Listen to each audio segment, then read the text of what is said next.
Halo adik-adik, Assalamualaikum warahmatullahi wabarakatuh. Ketemu lagi nih di kegiatan life skill kelas kita hari ini. Yang mana hari ini kita spesial banget karena ditemani sama Kak Ayu. Nah, ada yang tahu nggak nih Kak Ayu ini termasuk tutor apa? Apa Ayu?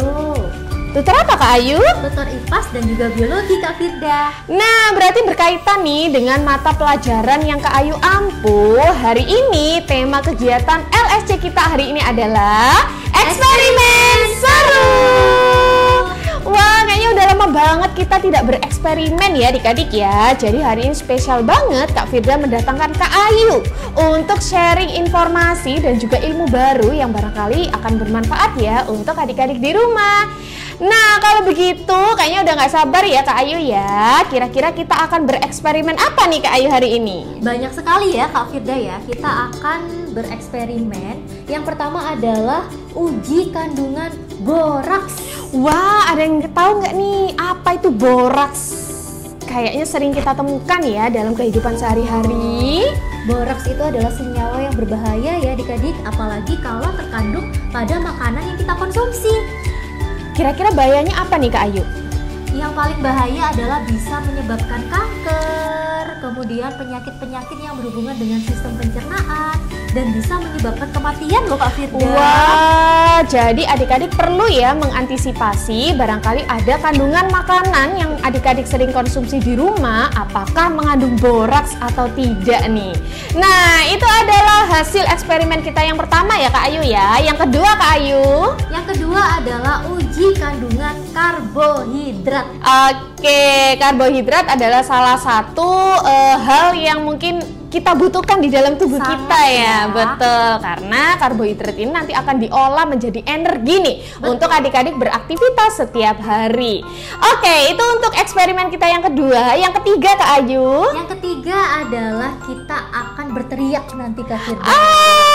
Berteriak apa tuh ya? Penasaran ya adik-adik ya. Dan eksperimen kita yang terakhir, yang keempat adalah kita akan membuat sesuatu yang bisa menggelembung ya Kak Ayu ya. Oke, kalau gitu langsung aja ya, biar adik-adik nggak makin penasaran. Kita mulai di eksperimen yang pertama. Eksperimen seru yang pertama, uji kandungan boraks. Alat dan bahan yang kita butuhkan, yang pertama ada tusuk gigi, lalu ada kunyit, kita butuh beberapa ya. Kemudian bahan-bahan yang akan kalian uji cobakan untuk melihat kandungan boraks yang ada di dalamnya. Di sini kakak memakai ada tahu bulat, ada tahu mentah, ada bakso, ada sosis ayam, ada bakso lagi, dan juga ada sosis sapi. Oke, nah untuk alat dan bahannya cukup sederhana ya adik-adik ya. Jadi tidak harus seperti yang Kak Firda dan Kak Ayu gunakan nih. Adik-adik boleh banget nih barangkali mencoba atau mengetes sendiri kandungan makanan ataupun bahan-bahan yang sering adik-adik gunakan ya. Jadi bebas mau diisi apa aja.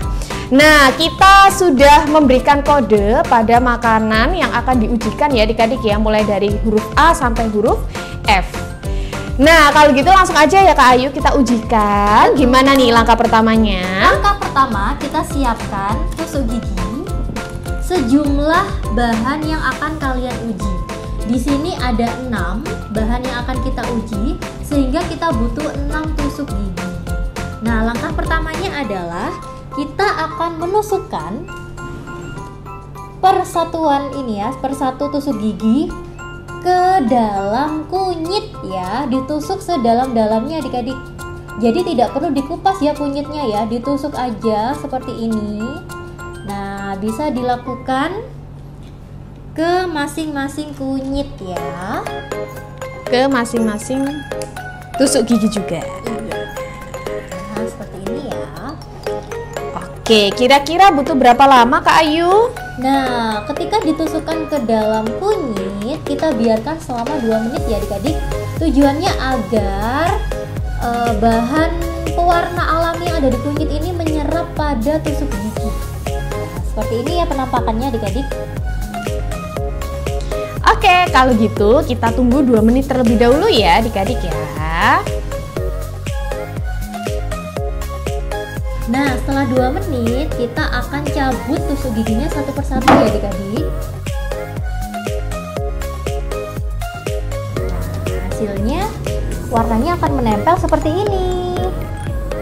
Setelah itu kita akan menusukkan tusuk gigi yang sudah terdapat warna alami ini ya, warna alami dari kunyit ini ke masing-masing bahan makanan. Ayo kita tusukkan.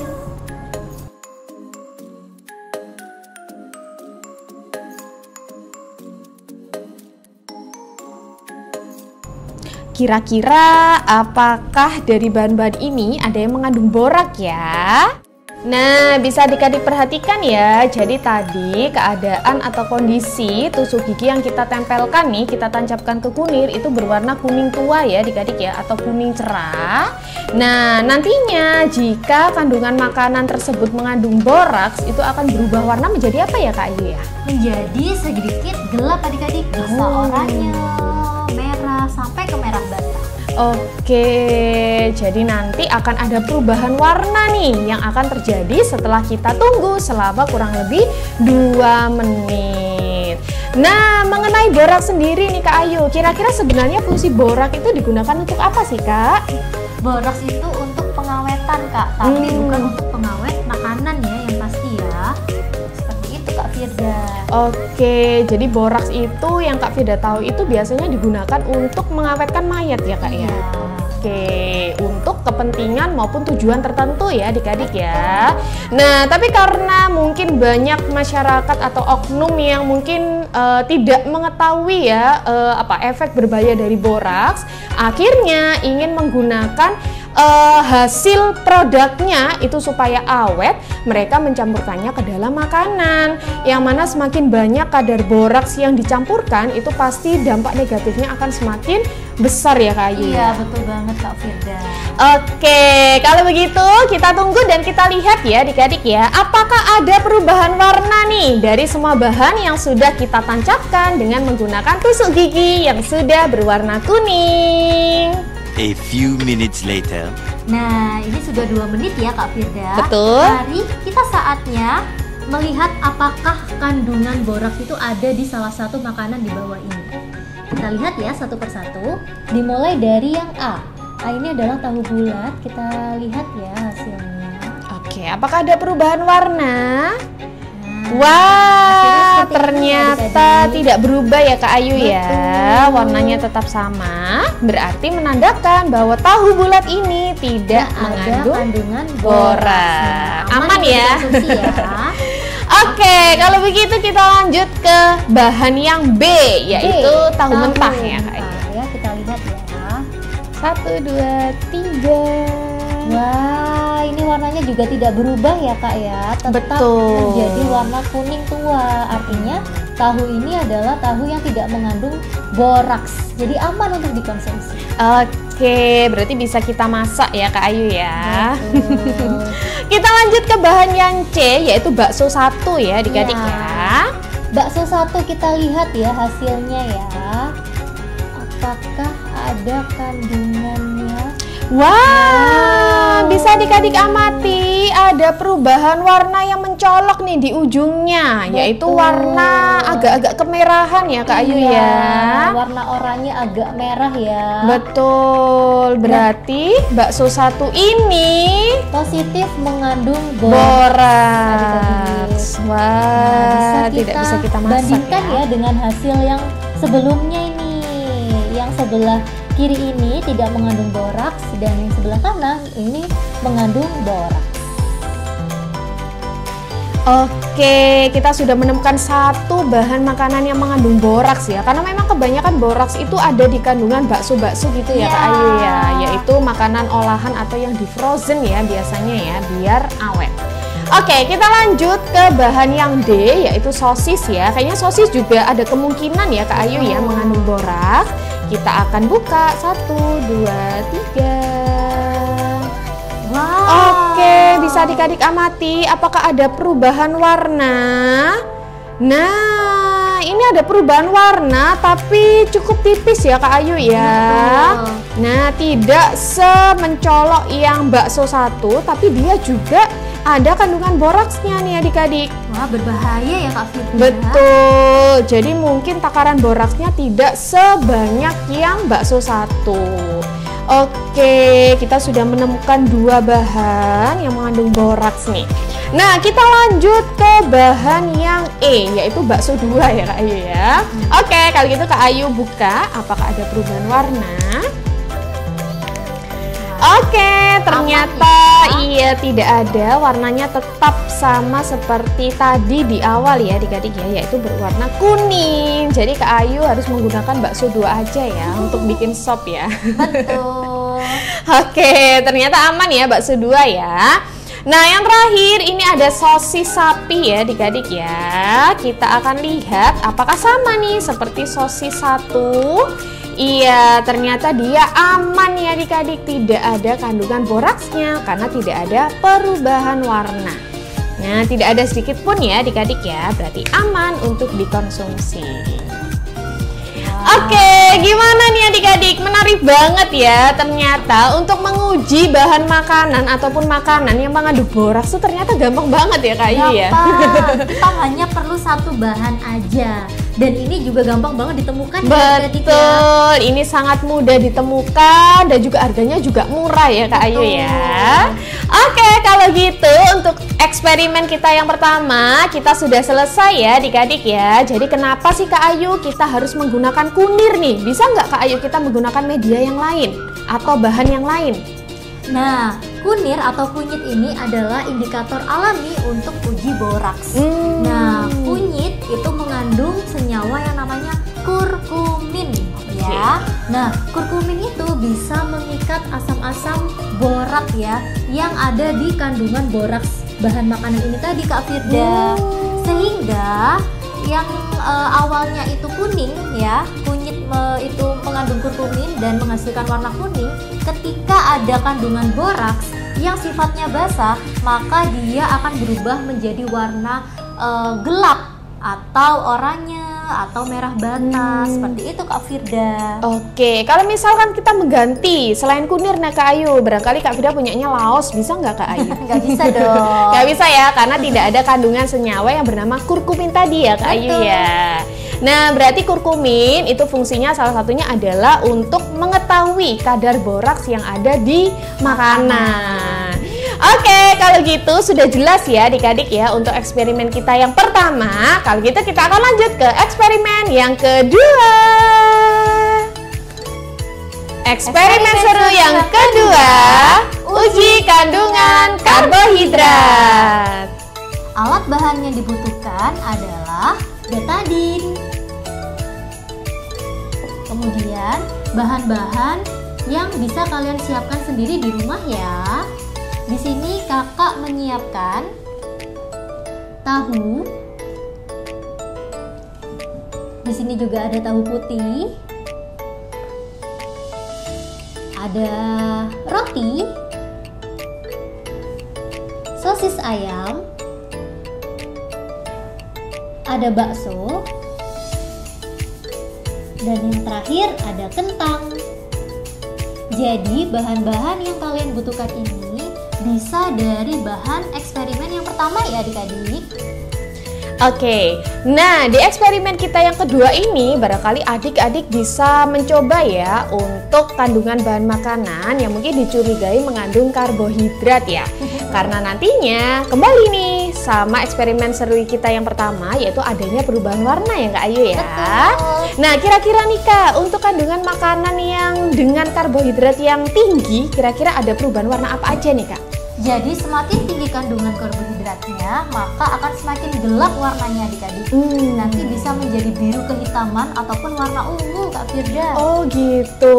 Jadi selain untuk menguji kandungan karbohidrat, juga ada tingkatan-tingkatan ya Kak Ayu ya. Betul. Yang bisa adik-adik simak baik-baik.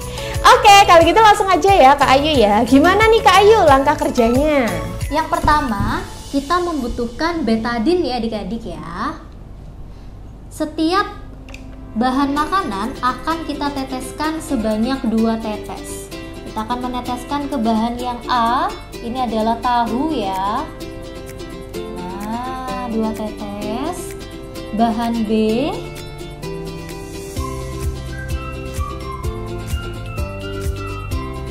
oke.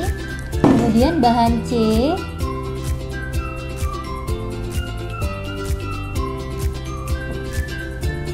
bahan D, ini sosis.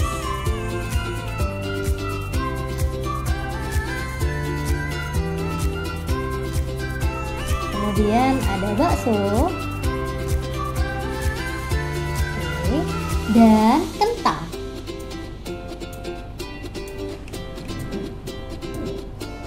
Oke, kira-kira akan kita tunggu dulu berapa menit nih Kak Ayu? Kita tunggu selama 2 menit ya Kak Firda. Oke, jadi silakan adik-adik mulai bisa mengamati nih kira-kira adakah perubahan warna yang akan terjadi pada bahan makanan yang sudah ditetesi dengan iodin atau betadine ya adik-adik ya. Nah, kalau misalkan di bahan makanan yang adik-adik ujikan tidak ada perubahan warna nih Kak Ayu, Berarti tidak ada kandungan karbohidratnya adik-adik. Oke, nah kayaknya sudah bisa kita prediksi ya bahan mana aja nih yang akan berubah warnanya. Karena bisa kita tahu ya kira-kira bahan mana nih yang mengandung karbohidrat. Kita tunggu 2 menit ya adik-adik ya, sambil nanti kita pantau hasilnya. Nah, setelah 2 menit kita bisa melihat hasilnya ya adik-adik. Yang pertama, ini adalah bahan A berisi tahu bulat ya. Ketika ditetesin 2 tetes larutan betadine, itu tidak ada perubahan warna menjadi warna gelap, tapi dia berubah warna menjadi warna kekuningan ya adik-adik ya, dan cenderung ke warna coklat. Berarti bahan A ini tidak mengandung karbohidrat, melainkan tahu itu adalah bahan protein nabati adik-adik. Kita lanjut ke B. B ini adalah tahu putih ya. Sama seperti bahan A, tahu putih ini tidak berubah menjadi warna gelap, melainkan menjadi warna kecoklatan ya. Sehingga kita bisa simpulkan bahwa tahu putih ini tidak mengandung karbohidrat, melainkan mengandung protein nabati ya. Oke, kita ke bahan C. Wah, bisa kalian lihat ya adik-adik ya. Bahan C ini adalah roti ya, dimana dia itu berubah menjadi warna yang sangat gelap ya. Bisa disimpulkan bahwa roti ini banyak sekali mengandung karbohidrat ya. Karena pada dasarnya roti itu terbuat dari tepung terigu adik-adik. Oke adik-adik, kita beralih ke bahan C ya, yaitu sosis sapi atau sosis ayam ya ini ya. Nah, bisa adik-adik amati bahwa terjadi perubahan warna ya. Di sini sedikit kecoklatan dan kekuningan, yang mana sosisnya ternyata tidak 100% menggunakan daging ayam ya adik-adik ya. Tapi ada juga nih kandungan karbohidrat, mungkin ada campuran tepung terigu ya adik-adik ya di dalamnya. Meskipun begitu, masih ada sisa warna kuning yang terlihat. Nah, ini menandakan bahwa sosis ini mengandung protein, mungkin dari protein hewan ya adik-adik ya.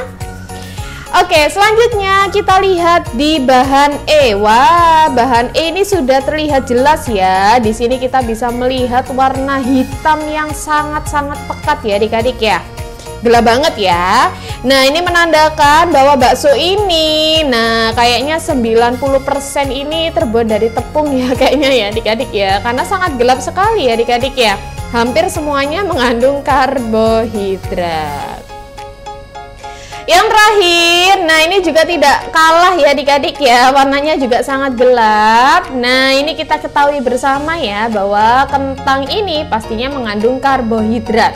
Nah, akan tetapi ini tadi Kak Firda dan Kak Ayu menunggunya cukup lama ya adik-adik ya, karena kentangnya tidak Kak Firda rebus terlebih dahulu.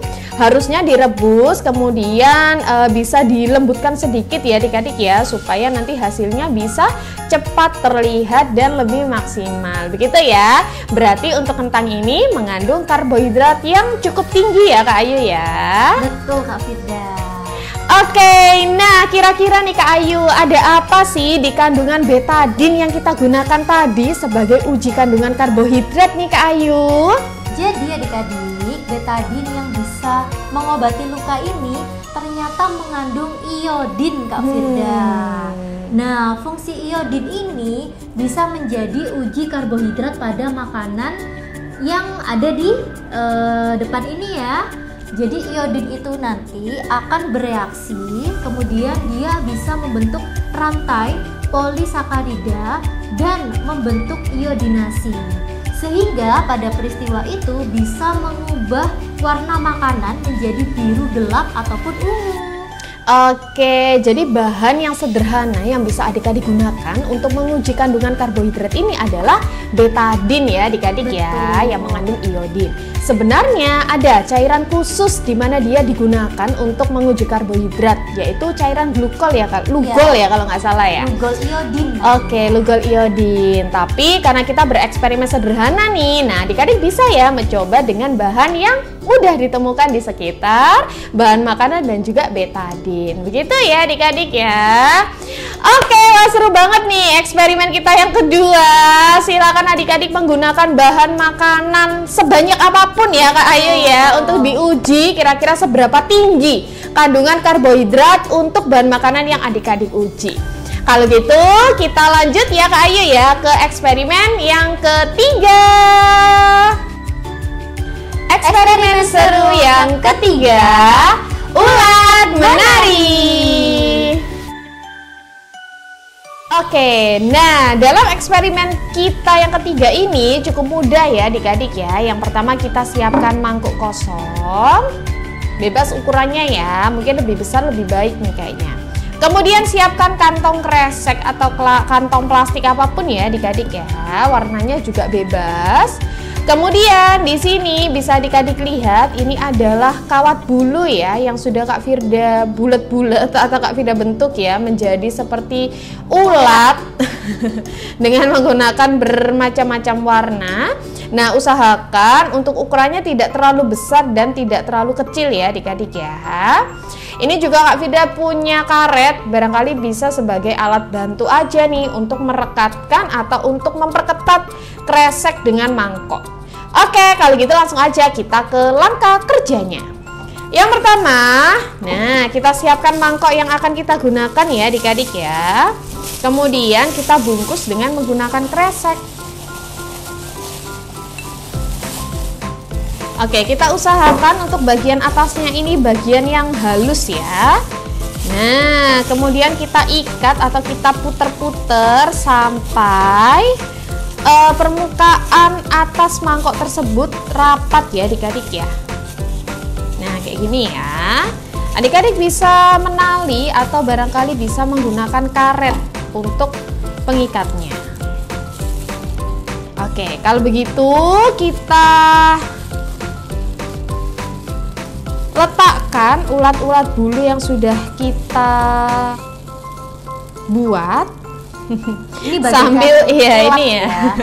Sambil Kak Ayu memegang ya supaya plastik ini benar-benar rapet ya adik-adik ya. Coba kita sebar-sebar dulu ulat-ulatnya. Nah, setelah itu apa yang akan kita lakukan? Kita akan membuat ulat-ulat ini menari tapi dengan suara ya Kak Ayu ya. Betul. Kita akan berteriak sekencang-kencangnya dan adik-adik bisa melihat nih kira-kira reaksi apa yang terjadi. Siap Kak Ayu? Siap. 1, 2, 3.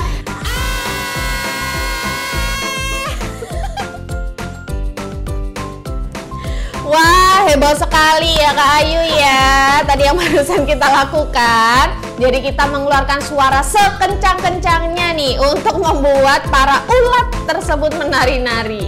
Kira-kira bagaimana kok itu bisa terjadi ya Kak Ayu ya? Oke, jadi kita tadi kan teriak sekeras-kerasnya ya, kita menghasilkan yang namanya bunyi. Nah, bunyi yang kita hasilkan itu bergetar ya adik-adik ya, bunyi atau getaran itu bergetar, kemudian dia merambat melalui suatu medium. Nah, pada eksperimen ini getaran itu berasal dari suara kita sendiri bergerak di udara ya, merambat ke dalam mangkok tadi ya, yang dimana atasnya tadi berupa plastik. Betul. Nah, jadi merambat melalui media itu tadi sehingga menyebabkan barang atau benda yang ada di atasnya itu bisa menari-nari atau ulang menari itu tadi, Kak Firda. Jadi semakin kita teriak dengan kencang, nanti getarannya akan semakin kencang, keras juga ya Kak Ayu ya. Iya. Nah, barangkali adik-adik pernah nih ada di suatu kondisi di mana mungkin ada pawai yang lewat Iya. depan rumah ya, atau takbir keliling ya yang lewat depan rumah, kemudian membuat suara sound atau bass yang sangat kencang. Nah, kalian amati, biasanya saking kencangnya itu rumah-rumah itu kayak dindingnya itu ikut bergetar ya Kak Ayu ya, padahal nggak ada yang mengguncang ya, karena terutama kaca ya, Kak betul, Firda. karena adanya suara yang terlalu keras tadi ya adik-adik ya, sehingga gelombangnya pun merambat sampai ke rumah-rumah sekitar. Oh, jadi seperti itu ya Kak Ayu ya. Oke, kalau gitu sudah jelas ya untuk eksperimen kita yang ketiga, dan kita akan ke eksperimen yang terakhir, yaitu eksperimen keempat. Eksperimen seru yang keempat, Nyonya Puff. Alat dan bahan untuk eksperimen kita yang keempat, yang pertama kita butuh karet gelang ya, bahan apapun. Kemudian kita juga butuh sendok, bebas mau plastik atau yang besi. Kemudian kita butuh sarung tangan ya adik-adik ya. Kalau tidak ada sarung tangan, adik-adik bisa menggunakan plastik yang kecil. Nanti bisa diperhatikan ya kira-kira untuk apa nih. Kemudian ini adalah bahan yang paling penting, yaitu cuka. Cukanya bebas ya adik-adik ya. Kemudian di sini kita juga butuh soda kue atau baking soda. Selanjutnya kita butuh balon nih. Nah, untuk balonnya sudah Kak Firda dan Kak Ayu gambar ya, sesuai dengan bentuk ataupun gambar Nyonya Puff ya yang kita tahu ya. Sesuai kreasi masing-masing ya. Oke, bebas ya, mau gambar ikan hiu juga nggak apa-apa, silahkan ya adik-adik ya. Nah, kalau gitu langsung aja ya kita ke langkah kerjanya. Yang pertama, kita siapkan sarung tangan ya adik-adik ya, tapi tidak akan kita gunakan. Kita akan potong salah satu jarinya. Kita Oke. gunakan plastiknya ya. Betul. Untuk membungkus si cuka ini. Ya. Nah, kita pilih aja. Wah, ini jari tengah ya. Kemudian kita isi ya adik-adik ya dengan menggunakan cuka. Cukanya secukupnya aja.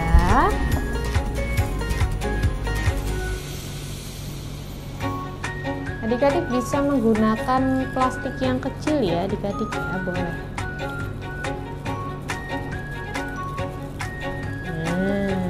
Kemudian kita ikat ya adik-adik ya, atau kita karet aja. Kalau susah diikat karena ini kan sangat tipis dan kecil ya, bisa dikareti saja. Oke, nah adik-adik tadi ternyata kebanyakan ya, karena nanti cuka ini akan kita masukkan ke dalam balon yang belum kita tiup. Kayaknya nggak perlu ditiup ya, kita bisa mengikat. Boleh menggunakan karet ataupun barangkali bisa menggunakan tangan ya adik-adik ya. Nah, ini sudah terbungkus dengan sangat unyu ya.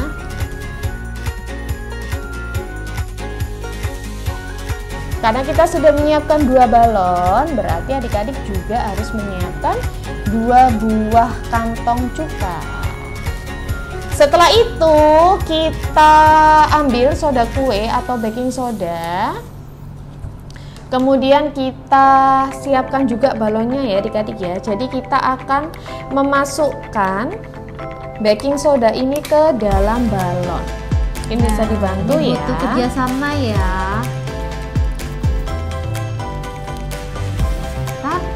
Setengah sendok. Setengah sendok.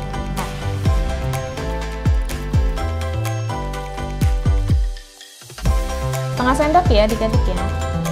Ini kurang, kita tambahkan lagi.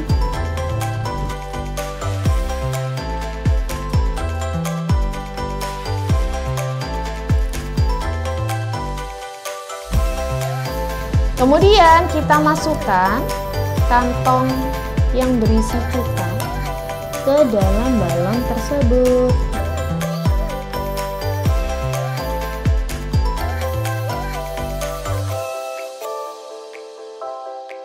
Oke, dengan perjuangan akhirnya bisa masuk ya. Nah, kemudian kita ikat ya adik-adik ya balonnya.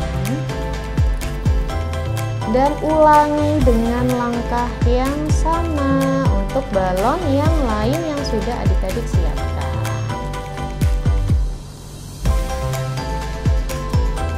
Nah, ini nggak bisa dilakukan seorang diri ya kayaknya.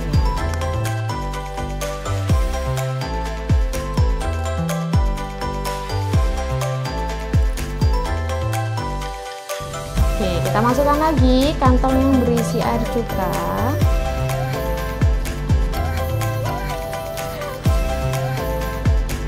Oke, hati-hati ya adik-adik ya, jangan sampai dia meletus duluan, jangan sampai tumpah. Kemudian kita ikat. Oke, ini sudah siap ya. Jadi kurang lebih seperti ini. Kemudian kita akan memukul ya adik-adik ya, untuk balon yang sudah kita isi dengan cuka dan juga soda kue. Jadi nanti kita hantam ya Kak Ayu ya dengan keras. Siap Kak Ayu? Siap. Nah, betul ya. Adik-adik silahkan menyimak dengan benar ya. Kira-kira apa nih yang akan terjadi jika kita memukul balon ikan ini? Siap ya? 1, 2, 3. Wow, bisa adik-adik lihat. Balonnya terus terisi udara ya adik-adik ya. Jadi dia semakin besar menjadi ikan buntal ya kayaknya ya ini ya. Wah, lucu banget. Oke, gambarnya jadi ini ya adik-adik ya. Gambarnya jadi tidak terlalu jelas ya akhirnya ya. Ya ampun, gede banget. Entah apa ini kan. Oke, nah ternyata larutan cuka dan juga soda kue yang kita masukkan di dalamnya akhirnya bisa mengisi ruangan yang ada di dalam balon ya. Kira-kira peristiwa apa sih Kak Ayu yang terjadi? Jadi campuran antara soda kue dan juga asam cuka itu adalah contoh reaksi sederhana dari proses asam dan basa Kak Firda. Nah, kedua proses itu menghasilkan yang namanya gas karbon dioksida yang bisa mengisi ruangan yang ada di dalam balon ini, sehingga balon ini bisa mengembang tanpa ditiup.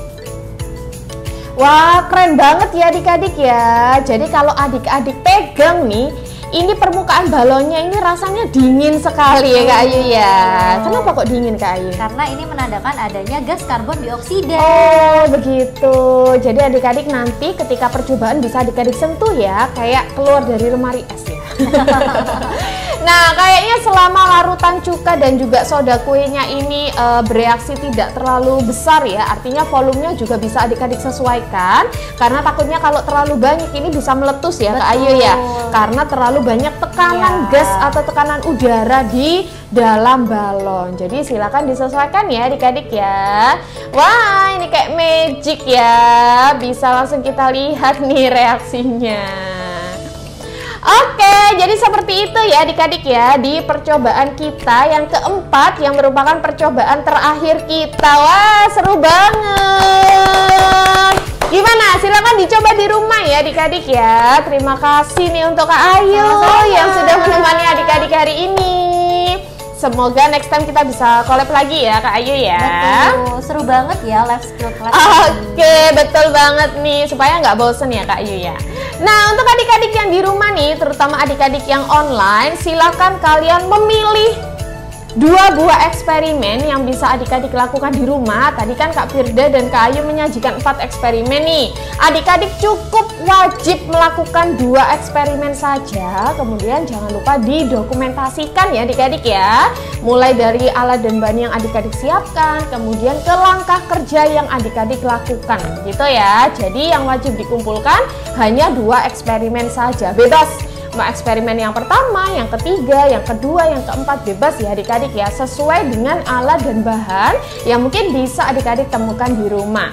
Nah, jangan lupa untuk mengerjakan LKS-nya ya adik-adik ya, atau lembar kerja siswanya yang nanti bisa adik-adik kumpulkan 1 minggu setelah kegiatan LSC, setelah video kegiatan ini tayang. Begitu ya, berarti akan Kak Firda tunggu sampai hari Kamis minggu depan. Nah, ternyata kegiatan eksperimen kita sudah sampai di sini dan sangat menyenangkan ya adik-adik ya. Semoga ilmu yang sudah adik-adik dapatkan yang dipelajari hari ini bisa bermanfaat ya untuk adik-adik di rumah. Ada pesan dari Kak Ayu? Pantang menyerah ya, terus semangat untuk bereksperimen dengan bahan-bahan mudah yang ada di rumah. Wah, terima kasih Kak Ayu. Semangat untuk adik-adik. Kalau begitu, sekian kegiatan LSC kita hari ini. Sampai jumpa lagi di kegiatan LSC berikutnya. Dadah! Selamat pagi.